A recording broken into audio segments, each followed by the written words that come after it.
Então, nós vamos corrigir o exercício da aula passada, né? Vocês iam ler o poema a seguir de Ferreira Goulart, escrito durante o período do regime militar no Brasil. Então, nós temos aí, então, o poema 2 e 2, 4. Como 2 e 2 são 4, sei que a vida vale a pena, embora o pão seja caro e a liberdade pequena. Como teus olhos são claros e a tua pele morena, como é azul o oceano e a lagoa serena, como um tempo de alegria por trás do terror me acena, e a noite carrega o dia no seu colo de açucena. Sei que 2 e 2 são 4, sei que a vida vale a pena, mesmo que o pão seja caro e a liberdade pequena. Esse autor é o Ferreira Goulart, né? É um autor da época do regime militar, né, gente? Ele falava sobre as questões sociais da época. Então, vocês iriam fazer o exercício, né? Primeiro, tá pedindo aí, leia a seguir um depoimento de Ferreira Goulart dado na Bienal do Rio de Janeiro em 2009, no qual ele comenta sobre a situação em que esse poema foi escrito. Muitos amigos estavam presos, muita gente sumiu, então havia um grande desapontamento em todos nós que tínhamos lutado pela reforma agrária, pela mudança das condições do país. Então esse poema foi escrito um pouco pensando nas pessoas que estavam presas e em todos nós que estávamos perdendo o ânimo. A primeira estrofe apresenta uma síntese das ideias principais do poema. Considerando o contexto social, que é o regime militar da época, né, e político, em que o poema foi produzido, explique o sentido dos versos, embora o pão seja caro e a liberdade pequena. A liberdade pequena, gente, é por causa do regime militar. O pão seja caro é a dificuldade social, né? Então, esses versos aí, eles nos remetem a uma situação difícil, né, vivida na época. O custo de vida era alto, as pessoas não tinham liberdade de expressão e nem liberdade política, tá? Tendo em vista o momento caracterizado por Goulart, conclua o que expressam os 2 primeiros versos dessa estrofe. Então, vão lá nos 2 primeiros versos da estrofe, esses 2 aqui. Como 2 e 2 são 4, sei que a vida vale a pena, embora o pão seja caro e a liberdade pequena. Como teus olhos são claros e a tua pele morena. Então, o que expressa aí?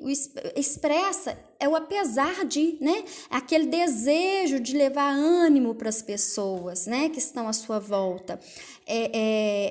Mostrando uma previsão positiva do futuro, né? Garantindo que aquele momento não vai ser para sempre, né? Mostrando que aquele momento não vai ser para sempre, as coisas poderão mudar. Segundo o depoimento de Goulart, a quem ele se dirigia com seu poema? A sociedade em geral, né, gente? Ele fala aqui para toda a sociedade em geral. Embora em seu depoimento Goulart tenha explicitado a quem se dirigia com seu texto, no poema o eu lírico se dirige especificamente a um tu que aparece em meio a uma comparação. Levante hipótese. Quem é o tu a que o eu lírico se dirige? Então, gente, parece que é uma pessoa que ele conhecia, uma pessoa querida, que estava desanimada com o país, né, com a situação financeira do país, com a situação social, com a situação política do país. Então, é alguém querido, um amigo, alguém que ele conhecia que estava desanimado com a situação do país. Com o que o eu lírico compara os elementos trazidos na segunda, na terceira e na quarta estrofe? Ele compara com a sua certeza de que a vida vale a pena, apesar de tudo, mesmo que, né? Então, a vida ainda vale a pena para ele, tá? No poema em estudo, o eu lírico faz uma queixa em relação à situação vivida naquele momento.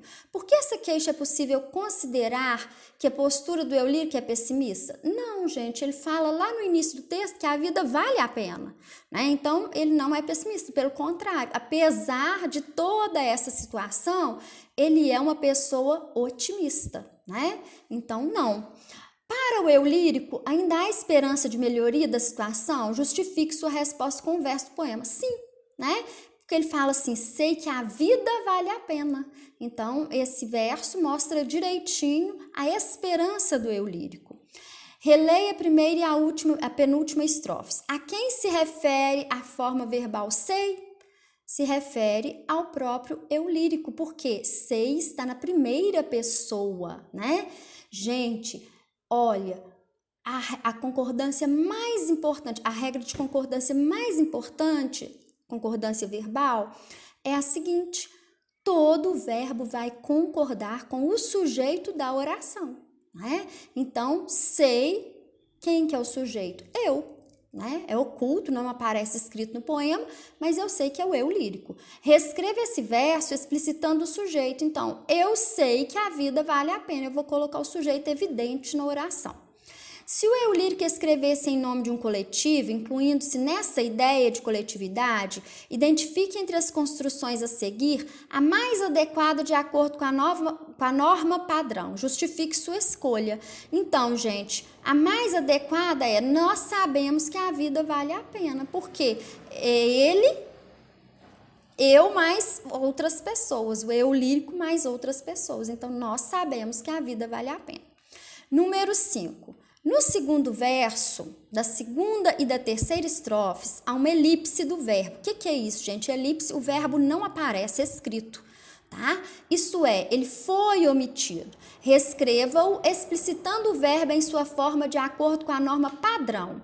Então, e a tua pele é morena e a lagoa serena. Então, eu vou colocar o verbo ser aqui, né? Então, tua pele morena, lagoa serena. Eu vou colocar o verbo ser aqui nas duas frases. Identifique em cada um desses versos qual é o sujeito em que pessoa e número estão as formas verbais.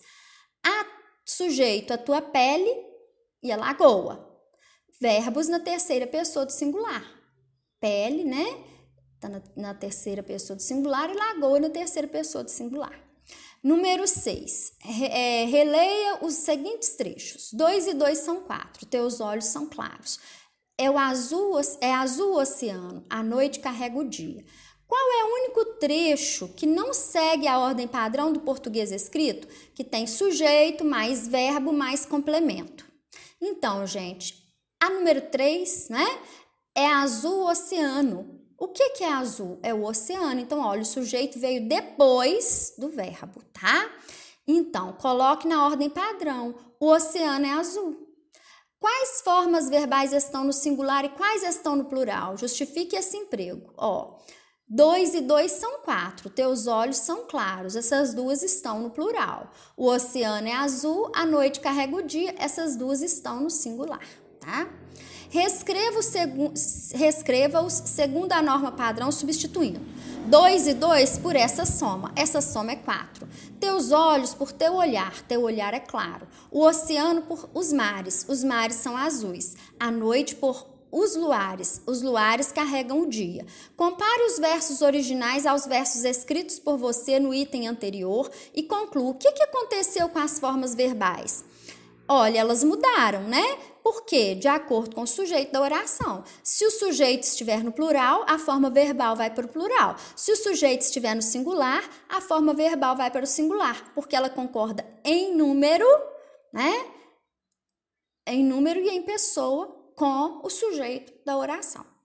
Releia a quarta estrofe.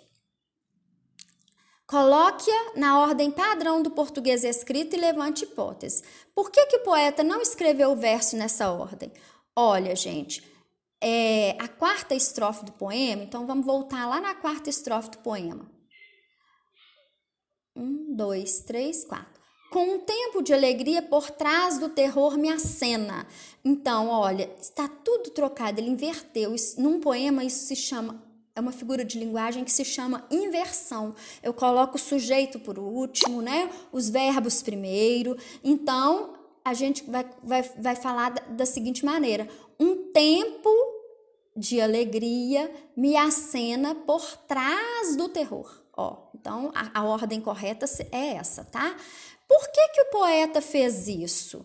Ele fez isso, gente, porque para dar mais sonoridade ao poema, né? Olha, como um tempo de alegria me acena por trás do terror. Então, ele fez isso para quê? uma ordem diferente para fazer rima, por causa da musicalidade do poema, né? Os poetas gostam, fica bonito, né? Essa inversão num poema.